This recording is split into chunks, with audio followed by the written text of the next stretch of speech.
Happy day, students.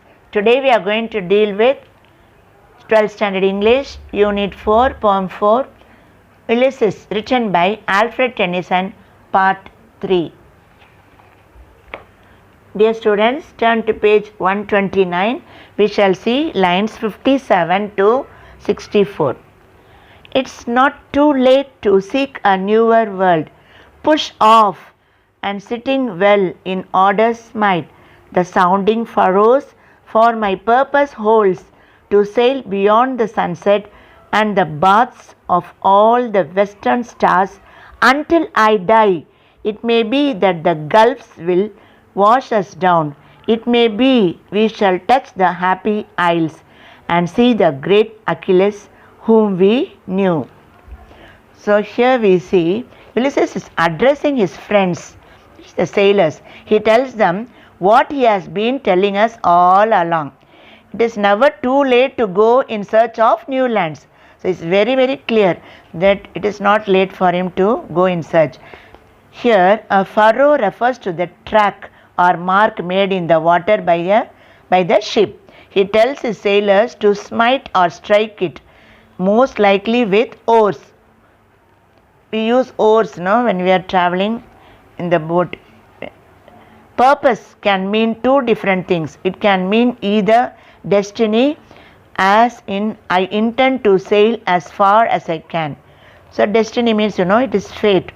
The baths of all the western stars is not a place where the stars go to the bath themselves. It refers to the outer ocean or river that the Greeks believed surrounded the earth. They thought the stars descended into it. They had the belief like that. To sail beyond the baths means Ulysses wants to sail really very far away beyond the horizon of the known universe until he dies. The happy isles refers to the islands of the blessed, a place where big time Greek heroes like Achilles enjoyed perpetual summer after they died. We can say it is heaven. Ulysses realizes that he and his companions might die, but he is okay with everything. If they die also, they might even get to go to the happy isles and visit their old friend Achilles. So who is Achilles? Achilles is the greatest of Greek warriors. As an infant, his mother dipped into the river Styx, which made him invulnerable everywhere but the feet by which she held him. So he was the greatest of Greek warriors. That only he is saying you would go and meet him. Happy Isles means it is a fortunate island situated in the Atlantic Ocean, popularly known as Greek paradise. That means heaven. Now coming to the last lines, you see. Lines 65 to 70. Though much is taken, much abides, and though we are not now that strength which in old days moved earth and heaven, that which we are, one equal temper of heroic hearts, made weak by time and fate, but strong in will to strive, to seek, to find, and not to yield. So Ulysses yet again tells us that even though he and his sailors are old enough and don't have a lot of gas left in the tank, there is enough left to go a little further, to do further adventures. Abides here is a word that means remains. These guys are a team with one heartbeat. So they were all in one mind. They are old and broken, but they still have the will to seek out, to search and face challenges in life without giving up. The phrase strong in will, that means to strive, to seek, to find and not yield, means something like we are strong because of our will to strive, that means to work hard, or our will to strive is strong. Anyway you can take. So dear students, hope you have understood this poem, and we see this poem is having this iambic. It is always an iambic pentameter. What do you mean by iambic pentameter? blank verse. It contains a line verse consisting of 5. Penta means 5 metrical feet. So what do you mean by metrical feet? That is the stress given for different words. For different syllables, single syllable or double syllable, you see it is given stress. So it is known as iambic pentameter. Dear students, please turn to page 127 so that we can see the literary devices, that is figures of speech. Figures of speech beautify the poem. So we shall see it. So many are there in this poem. Please take your pencil and mark in your book, then only it will be easy for you to understand. I shall tell the lines. As I tell you, please mark it.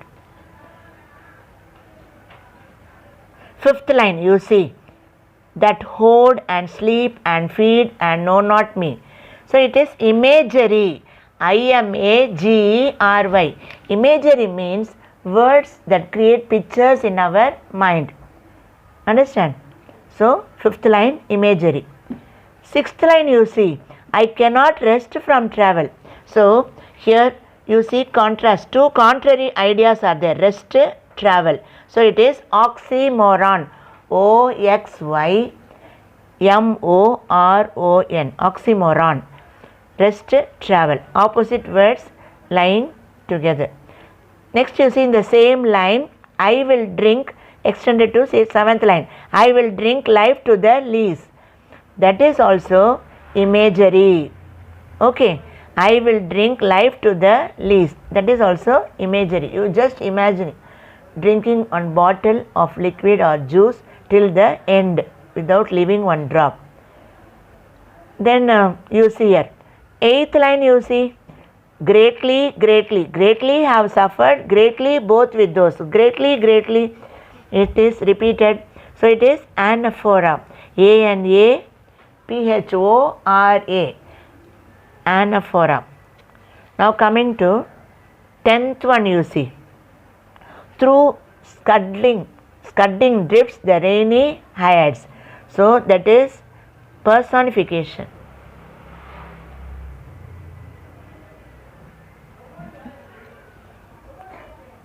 Sorry, you see 10th and 11th line. Okay, together. The rainy hyads vexed the dim sea. So vexed, that means feeling very sad. The dim sea. This only is personification. Okay. Vexed the dim sea. Personification. They are personifying the sea. Then you see 12th one. Very, very important. Hungry heart. Underline it and write it as transferred epithet. Transferred epithet. Epithet. E-P-I-T-H-E-T. Epithet is nothing but an adjective. A transferred epithet is a figure of speech in which a modifier, usually an adjective, qualifies a noun other than the person or thing it is actually describing. So you see here, heart, hungry heart. Heart is not hungry. It refers to our hero, Ulysses. He is having a hungry heart. Okay, he is very hungry about going to other places. So it is transferred epithet. Now turn to page 128. You see 16th line. And drunk delight of battle with my peers. It is metaphor. M-E-T-A-P-H-O-R. When like and as is hidden means it is metaphor. So delight of battle with my peers. Next coming to 19th line. Here also metaphor. All experience is an arch. Underline. All experience is an arch. It is metaphor. Here experience is like an arch. So it is metaphor. Now come further down. Forever, forever. What is it? You can see the repetition. That is anaphora. Forever and forever. So we have in the same line it is anaphora. Coming to 23rd line. To rust, unburnished, not to shine in use. It is metaphor. M-E-T-A-P-H-O-R. So here Ulysses compares himself to a Sword, to rust unburnished, not to shine in use. Right, we'll come to 27th line. Eternal silence. Underline. Eternal silence, it means death. But it is euphemism. euphemism. A harsh word is used softly. You have learnt already. So, eternal silence here means death. It is euphemism. euphemism. Harsh word which is used softly. Okay, dear students, come to 30th line. You see 30th, 31st, 32nd. 3 lines are just continuous line. Okay, it is known as enjambment. E-N-J-A-M-B-M-E-N-T.